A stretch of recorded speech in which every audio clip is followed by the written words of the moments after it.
Ai qau butësisht në shport. Vetëm era mund të dëgjonte. Lëkura e erët dridhej në pëlhurën e hollë dhe dielli i mëngjesit ishte ende shumë i dobët për të ngrohur. Dikush e kishte lënë aty. Në shkure. Në heshtje. Sikur të mos ishte asgjë. Por ai nuk ishte asgjë. Kali u shfaq i pari. E zezë, e madhe, e fortë, por e butë si një lutje e lashtë. Ai erdhi ngadalë duke nuhatur ajrin. U ndal. Hunda u drodh.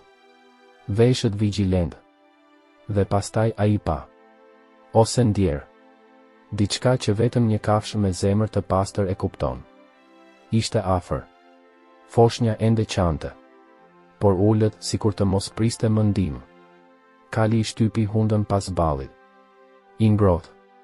Kujdes. Dhe në atë moment të qarat ndaluan. Ata qëndruan ashtu për një kohë. Foshnja brenda në shport. Kali qëndroi i palvishëm me sytë e lagur si një pellë fshiu. Kishte një heshtje atje. Që vetëm ata që kanë humbur gjithçka e din. Askush në atë ferm nuk e kuptoi se si ai kal sillej në atë mënyrë. Por të gjithë e pan të kthehej me vrap, duke hingëllyer me të madhe, duke tërhequr vëmendjen e kujdestarëve. Ai ishte ai që e udhëhoqi atë te foshnja. Kryepuntori u zbardh. Gruaja në kuzhinë bërtiti. Vajza që po punonte ishte ajo që mori shportën dhe vrapoi. Por Kali shkoi me të. Dhe kështu filloi. Foshnja u quajt Niko. Askush nuk e dinte emrin e vërtet. Ata dinin vetëm se Kali e kishte gjetur atë. Dhe kështu, ata i lanë të dy të qëndronin afër. Ata flinin në të njëjtën stall ndonjëherë. Djali u rrit dhe Kali nuk u largua kur nga krahu i tij. Në fillim, ishte Kali që kujdesej për të. Pastaj ishte foshnja që u kap pas krifës. Sytë e tyre u takuan me njëri tjetrin sikur ta njihnin njëri tjetrin. Sikur ajo jetë që ishte hedhur tutje. Të ishte shpëtuar nga një person tjetër i braktisur. Sepse askush nuk e donte vërtet atë Kal. Ata thanë se ai ishte i ftohtë. I vetmuar. Dhe sytë e tij dukeshin si ato të dikujt që kishte parë shumë. Por me Nikon.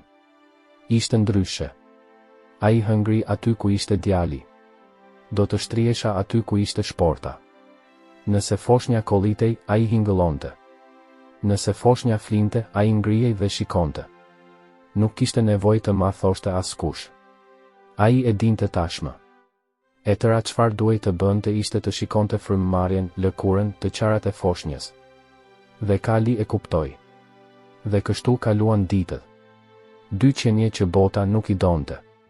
Duke u mbajtur fort pas njëra tjetrës sikur të ishin e vetmja gjë që kishte mbetur. Dhe ata ishin. Kushto që i pa të dy bashk, e mendoi të çuditshme. Por pas pak, të gjithë heshtën. Sepse mund ta ndjeje. Nuk ishte normale. Ishte më shumë. Ishte e shenjtë. Dhe çdo ditë, në muzg, Kali shtrihej pranë djepit të improvizuar në stall. Djali e kapi veshin dhe qeshi. Dhe Kali i mbylli syt, sikur ajo prekje të ishte e tëra që i nevojitej për të vazhduar të jetonte. Por thell tashmë kishte diçka në ajër. Një aromë e lehtë trishtimi. Një hije e hollë që askush nuk e pa, por që Kali e kishte vënë re tashmë. Diçka do të ndryshonte. Ata thjesht nuk e dinin se kur koha kaloi. Ngadalë, ashtu siç i pëlqen fshatit. Dhe Niko u rrit. Ai nuk foli ende. Ai murmëriti vetëm disa rroke të shtrembëra, por e qeshura e tij. Oh, e qeshura e tij ndriçoi tërë fermën. Po Kalin e zi. Nuk u largua kurrë. Ishte sikur të kishte lindur i lidhur me djalin. Ku shkonte njëri, e ndiqte edhe tjetri. Nëse Niko zvarritej drejt anës së vathës, aty vinte Kali me hapa të ngadalt, duke vëzhguar si një baba i moshuar. Nëse foshnja flinte mbi mbulesën e shtruar në hije, Kali do të shtrihej afër, duke e mbajtur gjithmonë nën vëzhgim. Ishte bukur për t'u parë. Kishte diçka midis tyre që askush nuk mund ta shpjegonte. Punëtorët e fermës ishin mësuar tashmë me të. Ata madje qeshën. Ai Kal është bërë dado, tha kujdestari me një zë tallës. Por askush nuk lëvizi.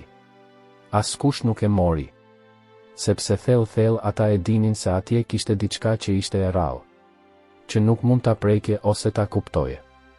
Niko luante me qimet e dendura në qafën e Kalit sikur të ishin një batanie.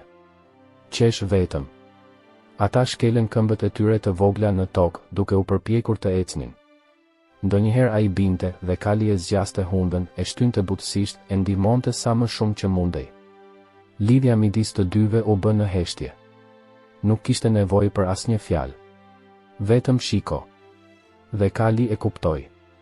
Kur Niko ndihej i uritur, ai pshertinte. Kur foshnja ishte e shqetësuar, ai përplaste thundrën e tij. Kuzhinieri madje bëri shaka, ky djalë di më shumë se shumica e njerëzve. Dhe ishte e vërtetë. Por jo gjithçka ishte e bukur. Sepse me kalimin e kohës filluan frikërat. Niko kishte ethe që dolën pa pritur. Po djersisja shumë. Ai qau dobët. Kishte ditë kur ishte shumë e butë, si një copë. Kali e kuptoi këtë para kujto tjetër. Ndonjëherë, ai as nuk e linte foshnjën të shtrihej mbi bar. Ai rrethoi derisa u shfaq dikush nga shtëpia. Kishte ditë kur Kali shtrihej shumë afër djalit, sikur donte të ngrohej. Sikur përpiqej të mbrohej me trupin. Dhe kjo ja preu gjoksin kujto që e pa. Sepse edhe pa folur ishte sikur kafsha po thoshte, diçka nuk shkon me të, ndihmojeni. Niko nuk kishte baba. Ai nuk kishte nën. Vetëm njerëzit në fermë që krijuan atë që mundën. Por i vetmi që nuk ja la kur krahun ishte Kali. Kishte një natë kur ai qëndronte pranë derës së shtëpisë duke hingëlluar lehtë, pothuajse duke vajtuar. Ishte kur foshnja ishte e sëmur. Dhe thellë të gjithë filluan të kuptonin se ai Kal ishte më shumë se sa thjesht një Kal. Ishte një engjëll. Ai ishte një vëlla. Ishte një xhiro. Dhe çdo ditë e re që agoi me të dy bashk ishte një dhuratë. Një lehtësim. Një pshertim shprese. Por qielli po sillej çuditshëm. Ret po bëheshin më të rënda. Ajri më i qetë. Sikur bota e dinte tashmë se paqja nuk do të zgjaste për gjithmonë. Atë mëngjes, Niko nuk donte të qeshte. Ai as nuk belbëzoi. Ai ishte tepër i qetë. Syri i tij i vogël, që shkëlqente si një qiell i kthjellët, tani duke i vrenjtur. Frymëmarrja e tij ishte e shkurtër dhe e mundimshme. Dhe Kali e dinte tashmë. Ai mbërriti para se të lindte dielli. Ai qëndroi te dera e verandës së shtëpisë. Ai nuk hingëlliti me zë të lartë. Thjesht mora frymë thellë. Si dikush që mban një paralajmërim në gjoks që askush nuk e kupton.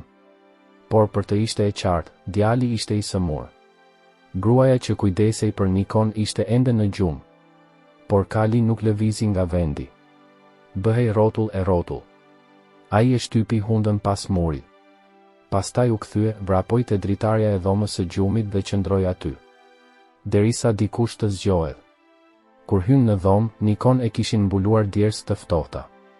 Lëkura ishte shumë e ngrohtë, trupi ishte i butë si një leckë e lagur. Sytë thjesht shkëlqyen ngadalë. Ai ka përsëri ethe. Përshpëriti vajza me zërin që i dridhej tashmë. Ata laheshin, fshieshin me alkool dhe luteshin në heshtje. Por asgjë nuk dukej se po përmirësohej. Dhe Kali ishte ende aty. Ai as nuk pi ujë. Ai as nuk doli për të kullotur. Unë vetëm po shikoja. Kur e mbështollën Nikon me batanie dhe e çuan në balkon për të marrë pak ajër, Kali ju afrua dhe ja vuri hundën në këmbë. Ishte sikur donte ta tërhiqte dhimbjen drejt vetes. Fëmia hapi sytë dhe u përpoq të bënte një zë. Një rënkim i lehtë. Por nuk doli. Ai vetëm e shikoi Kalin, shumë ngadalë. Dhe Kali mbylli sytë gjithashtu, sikur të thoshte jam këtu. Askush tjetër nuk dinte çfarë të bënte. Nuk kishte asnjë mjek aty pranë. Ferma ishte shumë larg. Dhe rrugët të gjitha të këqija. Vonë pas dite, Niko mori frymë thellë. Dhe i ra përsëri të fikët. Ai flinte pa forcë. Vajza që kujdesej për të qau në heshtje. Rojtari qëndronte i mbështetur në derë, pa ditur çfarë të thoshte. Por Kali nuk u largua. Në mëngjesin e hershëm, kur foshnja kolli thatë, Kali u përplas fort në tokë. Po përpiqesha të tërhiqja vëmendjen. Por askush nuk u zgjua. Vetëm ai mbeti aty i paprekur si roje. Atë natë, askush nuk fjeti mirë. Shtëpia ishte e heshtur dhe e tmerruar. Era e barit mbi leckën e lagur nuk e fshite më e thellë. Në agim të parë, Niko ishte më i dobët. Unë nuk qava. Ai as nuk lëvizi duart. Ai thjesht merrte frym lehtë. Dhe Kali u përkul. Sikur çdo prekje të ishte një kërkesë. Një apel. Një qëndrim. Kuzhinieri bëri çaj. Vajza transmetoi lutje në radio. Por gjithçka dukej e vogël në krahasim me dhimbjen në rritje. Dhe thellë të gjithë e dinin. Koha po mbaronte. Trupi i foshnjës po thoshte. Dhe Kali e kishte ndjerë tashmë më parë. Atë mëngjes, askush nuk buzëqeshi. As qielli. Dita agoi gri. Dhe për herë të parë edhe zogjt heshtën. Shtëpia nuk ishte më e njëjta. Heshtja pushtoi gjithçka. Pëlhura në dritare nuk lëkundej. Soba nuk po nxirrte më tym. Vetëm zhurma e frymëmarrjes së dobët të Nikos e thyente atë boshllë. Dhe Kali ishte ende aty. U ndal. Me fytyrë nga dera. Me qafën poshtë. Syri i humbur. Vajza që kujdesej për të nuk flinte më. Ajo do ta mbante foshnjën në krah, duke i kaluar dorën mbi shpinë, sikur të përpiqej të mbante kohën prapa. Ethet ishin kthyer. Më i gjatë. Goja e djalit ishte e thatë. Syt. Pothuajse gjithmonë të mbyllur. Niko nuk qau më. Dhe kjo dhembte më shumë se çdo gjë tjetër. Kali u përpoq të afrohej, por dukej sikur e dinte se fundi po vinte. Ai u ndal nga larg, duke parë. Dhe kur arrinte të afrohej, ai ngadalë e vendoste hundën mbi këmbën e djalit. Pastaj ai u largua. Si dikush që e kupton se ka gjëra që nuk mund të parandalohen. Atë pasdite, ata e quan Nikon në pemë, mbi pëlhurën e bardhë. Dielli shkëlqente dobët, era mezi frynte. Kuzhinierja u ul në gjunjë, duke u lutur butësisht. Kryepuntori ndezi një qiri. Askush nuk tha. Por të gjithë e dinin. Ishte dita e fundit. Kali erdhi ngadalë. Jo me ritmin e një kafshë, por me një hap zie. Nga ata që e ndjejnë të parët. Nga ata që pranojnë të parët. Ai u shtri në krah. Ai e vendosi tër trupin e tij në dy sheme. Hunda shkoi në fytyrën e foshnjës. Dhe aty qëndroi. Pa lëvizur. Vajza bëri një foto. Ai tha se donte ta mbante për gjithmonë. Sepse, sipas saj, ajo nuk ka parë kur dashuri si kjo. As midis njerëzve. Kur u erësua, ata ndezën llamba. Ata vendosën një batanie të hollë mbi foshnjën. Dhe Kali nuk doli. Edhe me mushkonjat. Edhe me të ftohtin. Edhe me frikën. Gjatë mëngjesit të hershëm, Niko pshertiu 2 herë. I dobët. Por më thellë. Si dikush që përpiqet të bëjë të ditur se po largohet. Vajza i mbajti dorën. Ai qau në heshtje. Dhe Kali u ngrit në këmbë. Ai u ngrit në këmbë. U ndal nga përpara. Me sytë e fiksuar në fytyrën e foshnjës. Ishte sikur koha kishte ndaluar. Për disa sekonda, askush nuk lëvizi. As era. Dhe kur foshnja mori frymën e fundit, Kali bëri një zhurmë. Një zë që askush nuk e kishte dëgjuar kurrë. Nuk ishte një hingëllim. Nuk ishte keqardhje. Ishte dhimbje. I pastër. I thatë. I gozhduar. Vajza ra në gjunjë. Përgjegjësi hoqi kapelen. Dhe Kali u shtri përsëri. Ai mbështeti kokën në gjoksin e djalit. Ai nuk e lëshoi më. Qëndroi aty. Gjithë natën. Sikur përpiqej të mbante fort atë që tashmë kishte ikur. Në qiell, asnjë yll nuk shkëlqente. Në dy sheme, një foshnjë që nuk pati kur familje. Dhe një kal. Kjo ishte gjithçka për të. Dielli nuk kishte lindur ende kur ata filluan të mbërrinin. Njerëz nga fshati, madje edhe njerëz që nuk e kishin parë kur djalin. Të gjithë e kishin dëgjuar historinë e foshnjës që u rrit me qumësht dhe dashuri dhe me një kal pranë tij. Arkivoli ishte i bardhë, shumë i vogël, i zbukuruar me lule të egra dhe një copë të qëndisur nga vajza që kujdesej për të. Kali ishte tashmë aty. Ai e kishte kaluar gjithë natën i shtrirë në krah. Askush nuk kishte guximin të largohej. As nuk u përpoq. Ishte sikur të gjithë e dinin, ai kishte të drejtë të qëndronte atje. Kur e vendosën Nikon brenda arkivolit, Kali hingëlliti lehtë, por jo si zemërimi.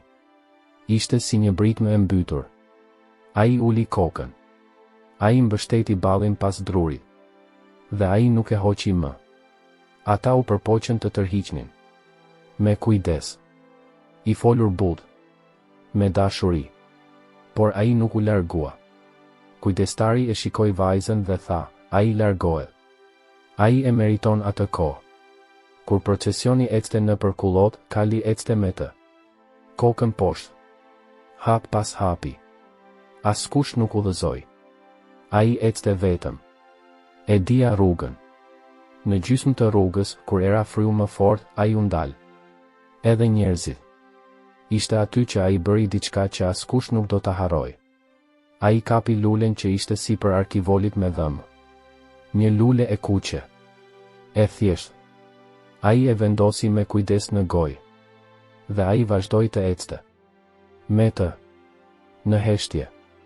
Në maj të kodrës, ku vari i vogël ishte gati, të gjithë ndaluan. Vajza po dridhej. Përgjegjësi e fshiu fytyrën me shami. Dhe Kali ushtri. Ai ushtri në tokën ende të hapur. Qëndroi aty. Me lulen në gojë. Syt e mbyllur. Dhe askush nuk mundi ta merrte. Një zotëri ju afrua. U përpoqa. Por Kali hingëlliti. Jo i zemëruar. Në dhimbje. Më shumë njerëz u përpoqën. Ata i vun duart në shpinë. Ata përkëdhelën njëri tjetrin. Por ai nuk lëvizi. Kali kishte zgjedhur zinë e tij. Dhe askush nuk do t'ia merrte këtë atij. Atje, në atë copë tokë, ishte skena më e trishtueshme që ata njerëz kishin parë ndonjëherë. Një kal i zi. Me një lule të kuqe në gojë. I shtrirë mbi varin e një foshnje që ai e donte më shumë se çdo kafshë tjetër. Kur arkivoli u ul, ai ngriti qafën. Ai shikoi brenda. Edhe një herë të fundit. Pastaj uli kokën. Dhe ai qau. Jo me lodh. Por me zë. Me një rënkim. Me pranim. Pasditja ra.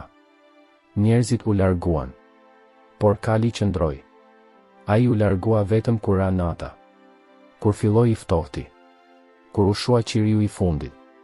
Ai eci ngadalë drejt rrethimit. Dhe qëndroi aty.